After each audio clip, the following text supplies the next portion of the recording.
সাবজেক্টের প্রতি আমাদের একটা ভালো লাগা ছিল যে খুব একাকিত্বতা মূলক একটা গান, যে মানুষ কেউ জানে না কিন্তু আমার যে দুঃখ বা আমার মনের যে অবস্থা ব্যাপারটা কেউ জানে না।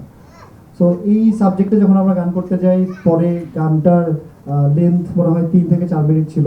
তারপর আমরা গানটাকে একটা সময় ছেড়ে দিই যে দেখি কোথায় যায়, অ্যান্ড গানটার লেন্থ এখন অনেক বড় হয়ে গেছে। মানে আমরা তো এমনিতেই ধরে নর্মাল ওয়েদারে শুট করতে ইউজ টু, কিন্তু কখনো এরকম ঠান্ডায় শুট করব এটা ভাবি নাই। আর সামহাও আমরা যখনই বরফ দেখি আমাদের খুব ভালো লাগে, আমরা যখন ছবিতে অথবা ভিডিওতে বরফ দেখি খুব ভালো লাগে, কিন্তু বরফে গিয়ে শুট করা এটা যে একদমই উচিত না, এটা খুব একটা ভালো লাগে, খুব একটা এটা উচিত না, এটা কারো কারো কারো যাওয়া উচিত না, এরকম একটা ব্যাপার। সো ইয়েস, তারপর আমরা যখন যাই বরফে, প্রথম খুব এক্সাইটমেন্ট নিয়ে আমরা মনে হয় প্রথমে সোলাং ভ্যালিতে শুট করতে যাই। ওখানে আমরা সবাই অ্যাকচুয়ালি ব্যাক ফুটে চলে আসি। জিয়া ভাই সামহাও অনেক বেশি স্ট্রং, উনি সবসময় বরফে ছিলেন।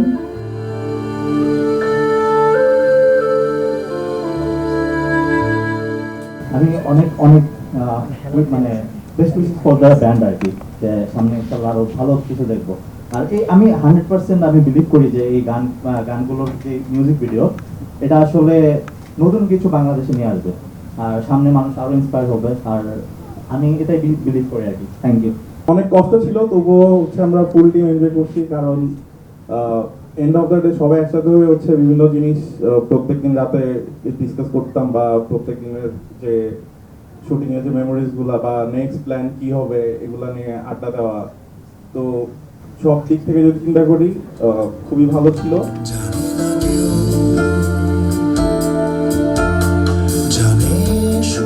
সবাই তো মজার মজার অভিজ্ঞতা শেয়ার করলো, আমি দুইটা করুণ কাহিনী শেয়ার করতে চাই সবার সাথে।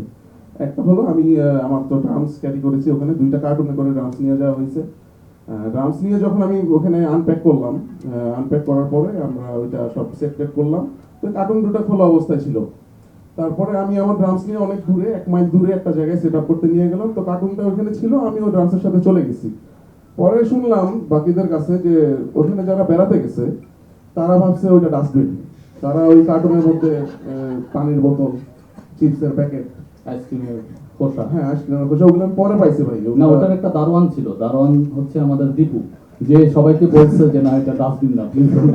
তারপর থেকে যেটা হয়েছে, সবাই বলতেছে যে বলে না যে ওই কার্টুনটা কোথায়, বলে ডাস্টবিনটা কই, ডাস্টবিনটা বানিয়ে ড্রাইভার তো ডাক, ওই ডাস্টবিনটা বানাইতে হয়, মানে ওটার নামই হয়ে গেছে ডাস্টবিন। হ্যাঁ, তো এটা একটা মজার এক্সপিরিয়েন্স ছিল।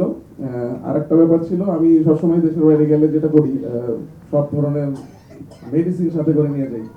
হ্যাঁ, তো এবার যেটা হয়েছে, আমার সাধারণত এবার কখনোই কিছু লাগে না, এবারও কিছু লাগে না, কিন্তু বাকি সবাই আমার প্যারাসিটামল তো প্রথম 3 দিনে শেষ।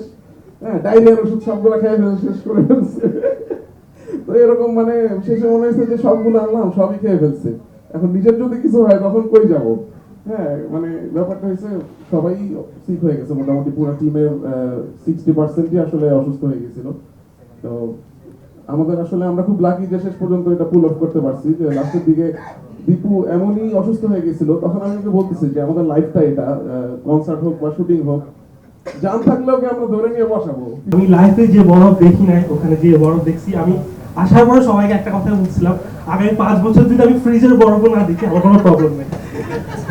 আমার উপলব্ধি ছিল এটা, আর কিছু না। এবার শুটে রাফসান ভাই ছিল না, ওনাকে অনেক মিস করছি শুটে, কিন্তু রবিউল ছিল, তো রবিউলকেও মিস করছি, কারণ রবিউল আমার সাথে থাকতো না, তো একটা শুটের সময় একা একাই কাজ করতাম। এগুলো আর কি ওভারঅল সবকিছু মিলে মিশ্র প্রতিক্রিয়া। But end of the day আমাদের যেটা আমরা চাই আসলে শুটে কেন, যে আমরা একটা ভালো ভিডিও বানাইতে চাই, আউটপুট চাই, ওইটা দেখাইতে চাই সবাইকে, তো ওইটাই মেইন টার্গেট থাকে। তো ওইটা যদি ঠিক থাকে আর বাকি কিছু আসলে এত বেশি ম্যাটার করে না। চিরনাথনের গান তো আমরা স্কুল কলেজ থেকেই শুনি, সো অনেক আগের থেকেই এটার ব্যাপারে, ব্যান্ডের ব্যাপারে একটা ইন্টারেস্ট ছিল।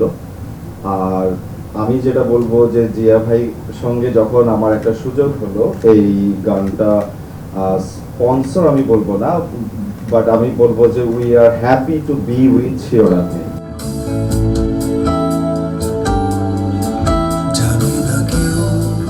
আমার ফার্স্ট কথা জিয়া ভাইয়ের সাথেই হয়েছিল, পার্সোনালি 1-on-1, যে আচ্ছা কিরকম।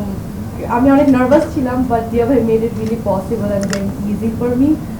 Big thanks a lot of respect to Shirona Min. Working here, Shirona Min's সাথে was one of the biggest dreams. যেটা আমি কখনো I didn't even think of it. যেটা কখনো হবে, possible হবে. So I'm really grateful. আপনারা যারা শিরোমণি ভক্ত আছেন তারা অলরেডি ভিডিওতে দেখেছেন জিয়া থেকে কেউ একজন কন্ট্রাক্ট কিলিং এর মানে টাকা দিয়েছিল আমাকে খুন করার জন্য। আমাকে পানিতে ফালানোর কথা ছিল, বাট লাকিলি পানিটা বরফ হয়ে গেছিল। তো আই গট ইট।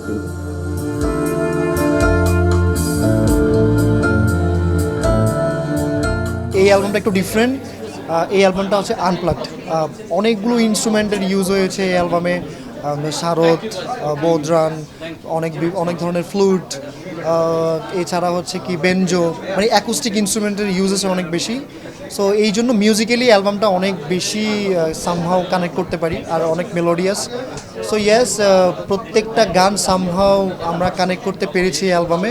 যেমন এমন হয় না যে অ্যালবামের একটা দুটো গান হয়তো একটু দুর্বল হতে পারে, একটু কেমন জানি লাগছে, বাট টু বি অনেস্ট এই অ্যালবামে একটা গানও মনে হয় না, আমার পার্সোনালি আমার কাছে মনে হয় না যে এই গানটা একটু দুর্বল, এই গানটা একটু ভালো লাগছে না, এবার এই গানটা একটু কম ভালো লাগছে, এরকম হয়নি। সো ইয়েস, সবগুলো গানের মতো জানে না কেউ আমাদেরও একটা প্রিয় গান, এই জন্যই হয়তো তাড়াতাড়ি আমরা দর্শকদেরকে শোনানোর জন্য একটু সামনের দিকে রেখেছি যে হ্যাঁ এই গানটা যাতে তার দর্শক তাড়াতাড়ি শুনতে পারে। অ্যান্ড আমরা এই গানটার যেহেতু আমরা একটা লাইভ ভার্সনও বানাই, যেহেতু লাইভে গানগুলো দর্শক শুনতে চায়, সো লাইভ ভার্সনও রেডি করছি অ্যান্ড আমাদের প্র্যাকটিস চলছে। সো হোপফুলি খুব তাড়াতাড়ি লাইভেও মানুষ যখন গানটা শুনতে পারবে আরও নিজেকে কানেক্ট করতে পারবে। আমরা এই অ্যালবামে খুব এফোর্ট দিয়েছি যে প্রতিটা গানের কয়েকটা ভার্সন আমাদের দর্শক এবং শ্রোতাদেরকে প্রেজেন্ট করতে, কারণ অনেকেই আছে যে হয়তো একটা গানকে নিজের মতো করে কল্পনা করে নিতে পছন্দ করে যে তার স্টোরিটা এরকম মনে হচ্ছে, তো ওইটা আমি স্পয়েল করতে চাই না, যে কারণে performance video is always there. এই গানটারও পারফরমেন্স ভিডিও আছে, সেটা রিলিজ হয়ে যাবে। তো অ্যাপার্ট ফ্রম দ্যাট একটা স্টোরি তো থাকে, একটা গানের পিছনের স্টোরি বা গানটাকে কি নিয়ে লেখা হচ্ছে সেটা কনভে করার একটা বিষয় থাকে। তো ওই জায়গাটায় আমাদের প্রয়োজন ছিল এখানে একটা দৃশ্যকল্প আনার, এবং that is not us for sure, মানে ব্যান্ডের কেউ সেটা আসলে সেটা করেনি, করবে না, এবং ভবিষ্যতে মনে হয় করবে না।